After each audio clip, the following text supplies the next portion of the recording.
ভাইরে, বাংলাদেশের মিডিয়া পাড়া আর যেন মিডিয়া পাড়া নাই, হয়ে গেছে প্রেমের কারখানা। গুঞ্জনের কি অবকাশ, যেখানে সেখানেই সব সময় যেন গুঞ্জন লেগেই থাকে। আজ একে নিয়ে কাল ওকে নিয়ে। সোশ্যাল মিডিয়ায় ঢুকলে দেখি যে আজ এ নায়িকা ও নায়কের সঙ্গে ধরা খাইছে, ও নায়ক আর এক নায়িকার সঙ্গে ধরা খেয়েছে। উঠেছে প্রেমের গুঞ্জন, নাকি করতেছে গোপনে গোপনে প্রেম। তো এবার আমাদের ঢালিউডের এই অন্যতম নায়িকা পরিমণি, তার সঙ্গে গায়ক শেখ সাদির নাকি প্রেমের গুঞ্জন রটেছে সোশ্যাল মিডিয়ায়, যা রীতিমতো ভাইরালের দিকে যাচ্ছে।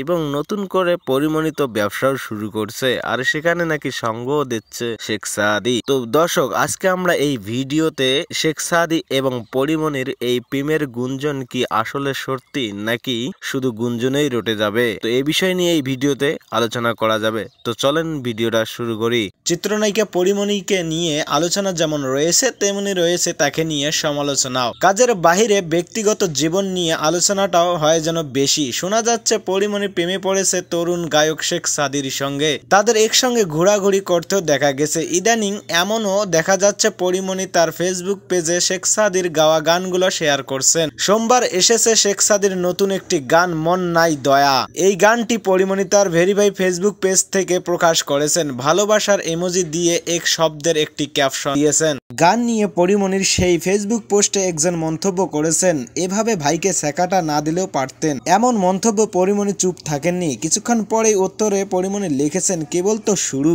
সারা জীবন দিয়েই যাব। পরিমণির এই উত্তরে অনেকেই তাদের রিয়াকশন দিয়েছেন। পরিমণির পোস্টে সাদা রঙের ভালোবাসার ইমোজি দিয়েছেন শেখ সাদি। এমন ইমোজি সন্তুষ্ট হয়নি পরিমণি, তার মন্তব্য বোঝা গেছে। পাল্টা মন্তব্য তিনিও লিখেছেন, লাল লাগবে না আমার। 6 বছর আগে ললনা শিরোনামের গান প্রকাশ করে নিজের কথা জানান দিয়েছিলেন তরুণ গায়ক শেখ সাদি। পরিমণির কি রূপজৈবন শেষ হয়েছে? সবে তো একটা ছেলের মা হয়েছে, আরো তো সময় বাকি আছে, তাই না? তো করুক না, করলে সমস্যা কোথায়? বাকি জীবনটা এভাবে কি কাটাবে? আর শেখ সাদিও তো দেখতে মাশাআল্লাহ অনেক সুন্দর। তো তাদের মধ্যে যদি প্রেম থাকে এবং এটি যদি বিয়ে অবধি যায় তো অনেক ভালো হবে। ভাইরে, আমি তো আমার জায়গা থেকে বলে দিলাম, আপনারাও বলে যাবেন কমেন্ট বক্সে। তো পরিমণি এবং শেখ সাদির বাকি জীবনটা যেন একসঙ্গে কাটে। তো সবাই ভালো থাকবেন, সুস্থ থাকবেন, গুড বাই।